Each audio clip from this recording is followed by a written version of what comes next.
O corpo foi feito para se movimentar, nada de ficar parado.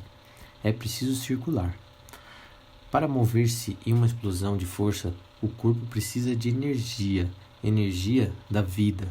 Ela é fornecida pelo oxigênio que puxamos para dentro dos pulmões.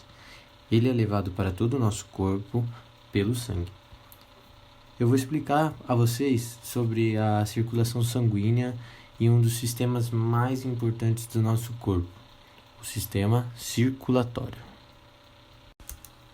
O sistema circulatório cardiovascular é formado pelo coração e vasos sanguíneos. As artérias levam o sangue que sai do coração.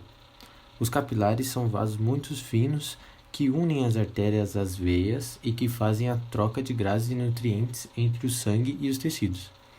As veias trazem o sangue dos tecidos rico em gás carbônico de volta ao lado direito do coração, onde é levado aos pulmões pelas artérias pulmonares, recebe oxigenação e chega ao lado esquerdo do coração pelas veias pulmonares.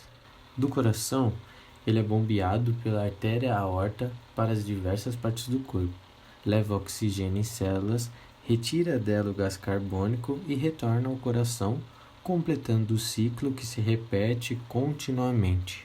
A movimentação do sangue é sempre regular e segue a mesma direção, devido às contrações rítmicas do coração.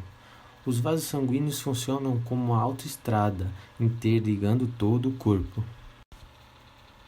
O plasma é a parte líquida do sangue, composto por proteínas, sais minerais e outras substâncias dissolvidas em água. Ele permite a circulação das células sanguíneas. Veja, aquela célula é uma hemácia. Ela é responsável pela distribuição de oxigênio pelo corpo e pela retirada de gás carbônico das células. Uma curiosidade, o sangue é vermelho porque a hemácia possui uma proteína chamada hemoglobina, que contém moléculas de ferro em sua estrutura e, quando oxidadas pelo oxigênio, tem cor avermelhada. Então, vamos resumir essa história. Funciona assim.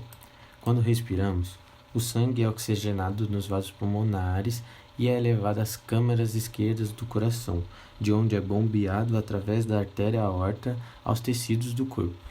Este sangue leva o oxigênio às células, retira o gás carbônico e retorna ao coração, completando o ciclo que se repete continuamente.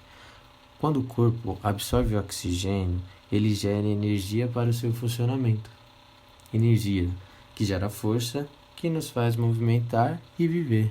Agora vamos falar um pouco sobre as 3 variáveis do exercício: frequência cardíaca, volume sistólico e débito cardíaco, e explicar a relação entre elas e como elas funcionam no nosso sistema circulatório em repouso e com o esforço físico.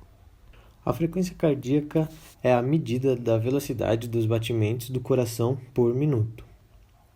O volume sistólico é o volume de sangue que é bombeado ou ejetado pelo ventrículo cardíaco esquerdo por batimento.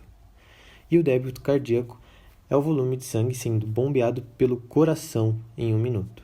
Durante ou após qualquer atividade que exige esforço físico, é normal o coração acelerar, pois precisa bombear sangue mais rapidamente para garantir o fornecimento de nutrientes e oxigênio necessário para o funcionamento do cérebro e dos músculos. Com a vasodilatação do corpo, que acontece no calor do exercício, entendemos que com o aumento da frequência cardíaca, conseguimos aumentar ainda mais a circulação do sangue. Com uma maior força de contração, consequentemente, aumenta o volume de sangue ejetado a cada sístole. Então, como ocorre essa ejeção ventricular? Para calcularmos o volume de ejeção ventricular, utilizamos uma equação: volume diastólico final menos o volume sistólico final. O que é o volume diastólico?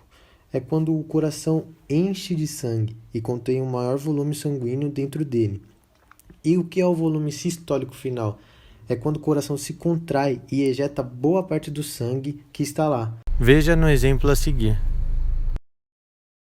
O débito cardíaco aumentará por 2 causas: maior volume de ejeção ventricular e maior frequência cardíaca durante o exercício, em virtude da demanda de fluxo sanguíneo e oxigênio dos músculos que estão trabalhando.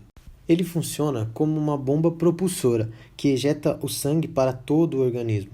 Com isso, tem-se a constância do meio, fazendo a oxigenação tecidual.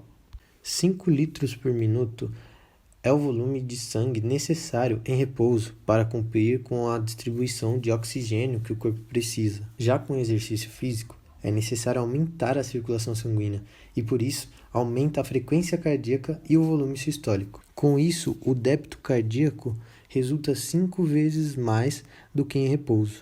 E de acordo com esses cálculos e esses parâmetros, é possível elaborarmos um programa de exercício compatível com seus objetivos e condição física.